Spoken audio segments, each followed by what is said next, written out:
దేశవాళీ క్రికెట్లోకి రోహిత్ కోహ్లీ రాబోతున్నారు. విజయ్ హజారే ట్రోఫీలో బరిలోకి దిగుతున్నారు ఈ దిగ్గజాలు. ఢిల్లీ తరపున విరాట్ కోహ్లీ, ముంబై తరపున రోహిత్ శర్మ బరిలో దిగుతున్నారు. రోకో వయసుపై coach Gambhir, chief selector Agarkar సెటైర్లు వేశారు. 37 ఏళ్లు దాటిన వారు జట్టులో ఎందుకంటూ కామెంట్స్ చేశారు. వయసు కారణంగానే రోకోను టెస్టుల నుంచి టీం మేనేజ్మెంట్ తప్పించిందనేటువంటి విమర్శలున్నాయి. ఫిట్నెస్ నిరూపించుకునేందుకే టోర్నీ ఆడుతున్నారు రోకో. 2027 వన్డే ప్రపంచ కప్కు సిద్ధంగా ఉన్నామని సంకేతాలు ఇస్తున్నారు. రోహిత్ కోహ్లీ మ్యాచ్లకు భారీగా ఫ్యాన్స్ వచ్చేటువంటి అవకాశాలు కూడా ఉన్నాయి. ఇక రోకో ఆడే మ్యాచ్లకు స్టేడియాల వద్ద భారీగా బందోబస్తును కూడా ఏర్పాటు చేస్తున్నారు. రోకో దేశవాళీ ఎంట్రీపై సోషల్ మీడియాలోనూ ట్రోల్స్ మొదలయ్యాయి. ఇక బ్రాండ్ వాల్యూ పెంచుకునేందుకే అంటూ ట్రోల్స్ కూడా వస్తూ ఉన్నాయి. అన్ని విమర్శలకు చెక్ పెట్టాలని రోహిత్ కోహ్లీ ప్రయత్నం చేస్తున్నట్లుగా తెలుస్తోంది. దీనిపై మరిన్ని అప్డేట్స్ మా కరెస్పాండెంట్ వెంకట్ అందిస్తారు. వెంకట్, ఎలా చూడాలి దేశవాళీ క్రికెట్లోకి? ఐ థింక్ సో చాలా ఏళ్ల తర్వాత అనుకుంటా వాళ్ళు వస్తున్నటువంటి పరిస్థితి ఉంది. ఎందుకు పర్టికులర్గా వీరిద్దరిని టార్గెట్ చేసినటువంటి పరిస్థితి ఉంది? గంభీర్ వ్యవహార శైలి, అలాగే అగర్కర్ కూడా తోడయ్యాడు అనేటువంటి ఒక మాట. ఎలా చూడాలంటారు ఈ పరిణామాలని? 2024-25 బోర్డర్ గవాస్కర్ ట్రోఫీ అంటే ఆస్ట్రేలియా పర్యటన గురించి మీకు అవగాహన ఉండే ఉంటుంది. ఆ సిరీస్ లో రోహిత్ శర్మ కంప్లీట్ గా ఫెయిల్ అయ్యాడు. విరాట్ కోహ్లీ ఒక సెంచరీ మాత్రమే చేశాడు మీద. తర్వాత 4 టెస్టుల్లో కూడా ఫెయిల్ అవడం జరిగింది.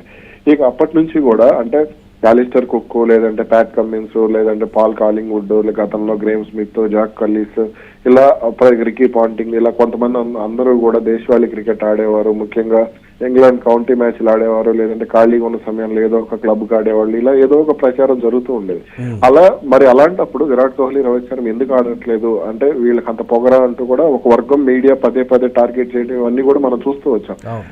దీంతో ఆ తర్వాత విరాట్ కోహ్లీ రంజీ మ్యాచ్లు ఆడటం, అంటే అతనికి టెస్ట్ క్రికెట్ మీద మక్కువ ఉంది, టెస్ట్ క్రికెట్ ఆడాలనే పిచ్ ఉంది కాబట్టి అతను కానీ రోహిత్ శర్మ కానీ ఇద్దరు కూడా కొంత రంజీ మ్యాచ్లు ఆడే ప్రయత్నం చేశారు. ఆ టైంలో వాళ్ళు ఫెయిల్ అయినప్పటికీ కూడా వాళ్ళకి కొంత మద్దతు అయితే వచ్చింది. అంటే గతం దాదాపు 10-15 ఏళ్ళు అయిపోయిన వాళ్ళిద్దరూ ఆడి అయినప్పటికీ కూడా వాళ్ళు అంతర్జాతీయ క్రికెట్ లో చాలా మెరుగ్గా నిలకడగా రాణిస్తూ వచ్చారు. కొన్ని అంటే వాళ్ళు విశ్రాంతి కావాలనుకున్నారు. ఇవన్నీ కూడా సహజం. అంటే భారత్ పరిస్థితులు కానీ విదేశాలకు సంబంధించినటువంటి పరిస్థితులు కానీ కొంత డిఫరెంట్ గా ఉంటాయి కాబట్టి వాళ్ళు ఇవన్నీ కూడా కొంత జాగ్రత్తగా ముందుకు వెళ్ళారు. అయితే ఇప్పుడు అంటే 2027 ప్రపంచ కప్ కు వాళ్ళిద్దరూ ఆడాలి అని అంటే ఖచ్చితంగా విజయ్ హజారే ట్రోఫీ ఆడాలి అనే కండిషన్ ఏదో పెట్టారు అనే ప్రచారం జరిగింది. దీని నేపథ్యంలో దీనికి సంబంధించి బీసీసీఐ కూడా ఒక క్లారిటీ ఇచ్చేసింది. అది వాళ్ళ ఆటగాళ్ళ వ్యక్తిగత ఇష్టం. వాళ్ళు ఆడాలనుకుంటే ఆడొచ్చు, ఆడకూడదు అనుకుంటే వాళ్ళు సైడ్ అయిపోవచ్చు. దానికి ఎవరు కూడా ఒత్తిడి చేయరు. ముఖ్యంగా రోహిత్ శర్మ విషయంలో కానీ విరాట్ కోహ్లీ విషయంలో కానీ తాము ఎక్కడ కూడా ఒత్తిడి చేయలేదు అనేది అయితే వాళ్ళు క్లారిటీగా చెప్పారు. కానీ ఇక్కడ అంటే గంభీర్ విషయంలో కానీ చీఫ్ సెలెక్టర్ అజిత్ అగర్కర్ విషయంలో కానీ కఠినంగా వీళ్ళిద్దరు విషయంలో ఎలా వ్యవహరిస్తున్నారు, వాళ్ళిద్దరు కూడా అలాగే అంటే విరాట్ కోహ్లీ, రోహిత్ శర్మ కూడా అలాగే వ్యవహరిస్తూ వస్తున్నారు. అంటే ఘాటుగా సమాధానం చెప్పాలి, ఎలాగైనా సరే మమ్మల్ని ఇబ్బంది పెట్టాలనుకున్నారు. ఆస్ట్రేలియా సిరీస్ తర్వాతనే తమ ఇద్దరిని కూడా అంతర్జాతీయ క్రికెట్ నుంచి పూర్తిగా తప్పించాలని భావించారు. అది ఫేర్వెల్ సిరీస్ చేయాలని భావించారు అనేది కూడా వాళ్ళిద్దరిలో ఉన్నటువంటి ఆగ్రహం. ఈ నేపథ్యంలోనే సౌత్ ఆఫ్రికా సిరీస్ లో ఇద్దరు కూడా పట్టుదలగా రాణించడం, ఆస్ట్రేలియా సిరీస్ లో రోహిత్ శర్మ ఆడకపోయి ఉంటే ఖచ్చితంగా అతని మీద ఒత్తిడి పెరుగుతూ వచ్చి ఉండేవాళ్ళు. వాళ్ళు ఏదో ఒకటి సోషల్ మీడియా ఈ గిల్ అభిమానులు కానీ, లేదంటే గంభీర్ అభిమానులు కానీ, లేదంటే ఒక వర్గం మీడియా కానీ పదే టార్గెట్ చేస్తూ వచ్చి ఉండేది. కానీ ఆస్ట్రేలియాలో మ్యాన్ ఆఫ్ ది సిరీస్ గా రోహిత్ ఎంపిక కావడం, సౌత్ ఆఫ్రికా సిరీస్ లో Virat Kohli man of the series గా ఎంపిక కావడంతో ఈ పప్పులేవి కూడా ఉడకలేదు. ఇప్పుడు ఏదైతే తమ బ్రాండ్ వాల్యూ పడిపోయింది, లేదంటే తమకు ఫిట్నెస్ లెవెల్స్ లేవు అనేది ప్రచారం చేస్తూ వచ్చారో అందుకనే ఇప్పుడు వీళ్ళిద్దరూ కూడా 50 ఓవర్ ఫార్మాట్ కి సంబంధించి కాస్త సీరియస్ గానే ఫోకస్ పెట్టారు అనేదైతే స్పష్టంగా అర్థమవుతుంది. అందుకనే ఈ మ్యాచ్లు ఏదైతే ఇప్పుడు విజయ్ హజారే ట్రోఫీలో జరగనున్నటువంటి మ్యాచ్లు అన్నిటికీ కూడా దాదాపు విరాట్ కోహ్లీ అందుబాటులో ఉన్నట్టు ప్రకటించాడు. 3-4 మ్యాచ్లకి రోహిత్ శర్మ అందుబాటులో ఉన్నట్టుగా కూడా ప్రకటించారు. కాబట్టి ఇవన్నీ కూడా ఒక రకంగా అంటే తమకు ఫిట్నెస్ లేదు కాబట్టి టెస్ట్ క్రికెట్ నుంచి తప్పుకోవాలని ఒత్తిడి చేశారు. కానీ 50 ఓవర్ ఫార్మాట్ అనేది కూడా ప్రతిరోజు అంటే లాంగ్ ఫార్మాటే కాబట్టి అందులో 50 ఓవర్ల పాటు ఖచ్చితంగా నిలకడగా ఆడాల్సి ఉంటుంది. అంటే ఈ టెస్ట్ క్రికెట్ మాదిరిగా 30 ఓవర్ల తర్వాత బ్రేక్స్ ఇట్లాంటివి ఉండవు. కాబట్టి తమలో ఫిట్నెస్ ఉంది, తాము రాణించగలమని నిరూపించుకోవడానికి 2027 ప్రపంచ కప్ కి తాము యువకులతో పాటుగా తాము కూడా సిద్ధంగా ఉన్నాము అనేది ప్రూవ్ చేసుకోవడానికి వాళ్ళిద్దరు ఆడుతున్నట్టుగా స్పష్టత వచ్చింది. గతంలో కూడా దిగ్గజాలని దీనికి సంబంధించి వాళ్ళు రిటైర్మెంట్ కావచ్చు, లేకపోతే వాళ్ళు డ్రాప్ అయ్యేటువంటి అంశానికి కావచ్చు, వాళ్ళతో మాట్లాడి శుతిమెత్తంగా సున్నితంగా నిర్ణయం తీసుకునేటువంటి అంశాలు ఉండే. ప్రతిదీ కూడా ఒక పద్ధతి ప్రకారం ఉండేటువంటి అంశం ఉంది. కానీ 37 ఏళ్ళు దాటిన తర్వాత ఎందుకు అనేటువంటి మాటని తీసుకురావడం యువకులకే మేము అవకాశం ఇస్తామనేటువంటి ఒక వెర్షన్ని ముందు పెట్టడంతో టీం అంతా కూడా దెబ్బతిన్నదనేటువంటి విమర్శలు ఉన్నాయి. ఈ అంశానికి సంబంధించి సీనియర్లు కలగజేసుకున్నప్పటికీ కూడా పరిస్థితులు మారటం లేదు. రోహిత్కి సంబంధించి, కోహ్లీకి సంబంధించి ఎందుకు పదే పదే ఇవి రిపీట్ అవుతున్నాయనేటువంటి విమర్శలు కూడా ఉన్నాయి కదా వెంకట్, దీన్ని ఎలా చూడాలంటారు? సచిన్ కి దాదాపు 40 ఏళ్ళు వచ్చేవరకు ఆడాడు, మీకు గుర్తుండే ఉంటుంది కదా. సచిన్ కి దాదాపు 40 ఏళ్ళు వచ్చేవరకు అప్పుడు ఎవరు కూడా మాట్లాడలేదు. ఆ తర్వాత ధోని కొంత దానికి సంబంధించి అంటే యువకులకు అవకాశం ఇవ్వాలని సచిన్ కి 39 ఏళ్ళు దాటిన తర్వాత ధోని కొంత సచిన్ ని రిక్వెస్ట్ చేయడం, దానికి సంబంధించి అప్పుడు ఉన్నటువంటి చీఫ్ సెలెక్టర్ దిలీప్ వెంకట్ సర్కార్ కానీ వీళ్ళు కొంతమంది రిక్వెస్ట్ చేస్తూ కొంత పక్కన పెట్టే ప్రయత్నం చేశారు. అతనికి కాస్త ఫేర్వెల్ మ్యాచ్ కూడా గ్రాండ్ గా ప్లాన్ చేశారు. ఆ తర్వాత ఇప్పుడు మా మిగిలిన ఆటగాళ్ళు అంటే కొంతమంది రిటైర్ అయినటువంటి ఆటగాళ్ళు మనం చూస్తే ఏదైతే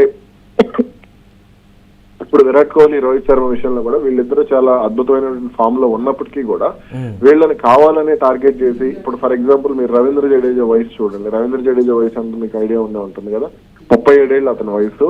విరాట్ కోహ్లీ కంటే కూడా నెల రోజులు తక్కువ అతను. అలాగే రోహిత్ శర్మ కంటే కూడా 1 సంవత్సరం చిన్నాడు అంతే, సంవత్సరం కూడా కాదనుకుంటా, దాదాపు రోహిత్ శర్మ కంటే 1 సంవత్సరం చిన్నాడు అయి ఉంటాడు. అయినప్పటికీ కూడా అతని వయసు గురించి ఎవరు మాట్లాడలేదు.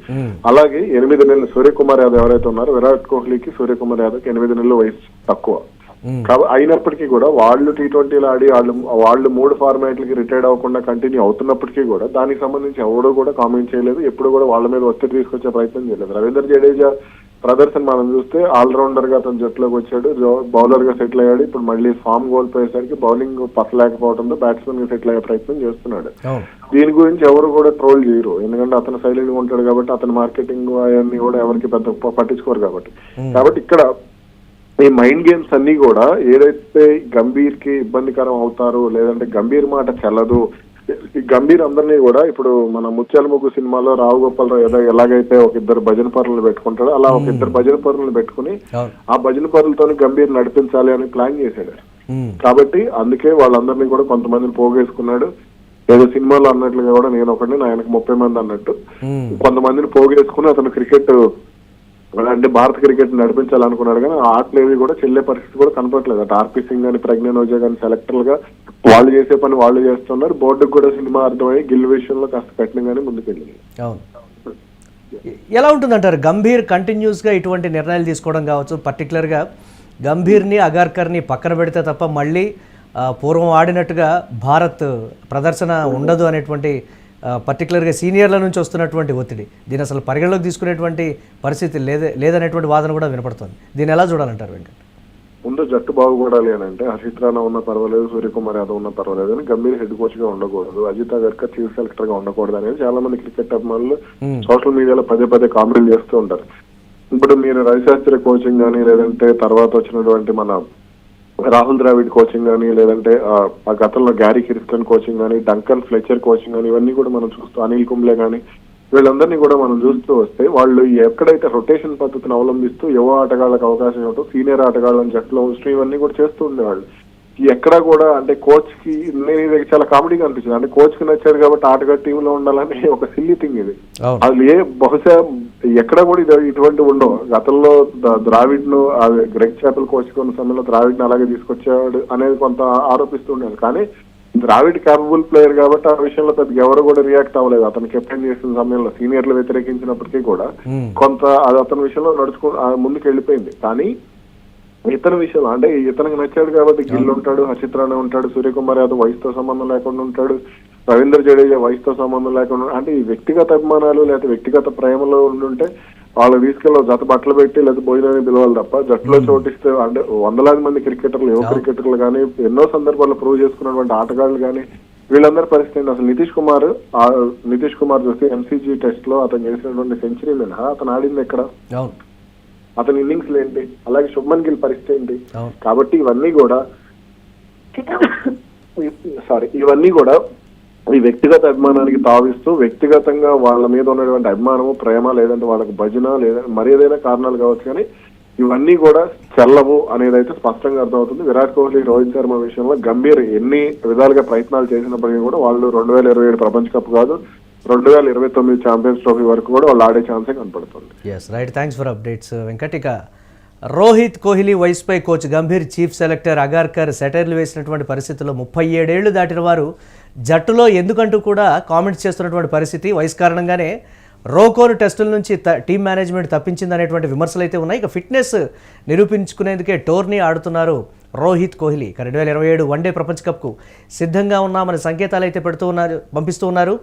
ప్రస్తుతం టీం ఉన్నటువంటి పరిస్థితుల్లో దీనికి సంబంధించి విరాట్ కోహ్లీ, రోహిత్ శర్మ ఇద్దరు కూడా టీంలో ఉంటేనే విజయ అవకాశాలు టీంకి ఎక్కువగా ఉన్నాయనేటువంటి మాట అయితే ఫ్యాన్స్ నుంచి వినిపిస్తున్నటువంటి పరిస్థితి ఉంది. ఇక రోహిత్ కోహ్లీ మ్యాచ్లకైతే భారీగా ఫ్యాన్స్ వచ్చే అవకాశాలు కూడా ఉన్నాయి కాబట్టి వారు టీంలో ఉండాలనే అందరూ కోరుకుంటున్నటువంటి బ్రేకింగ్ న్యూస్ చూస్తున్నాం.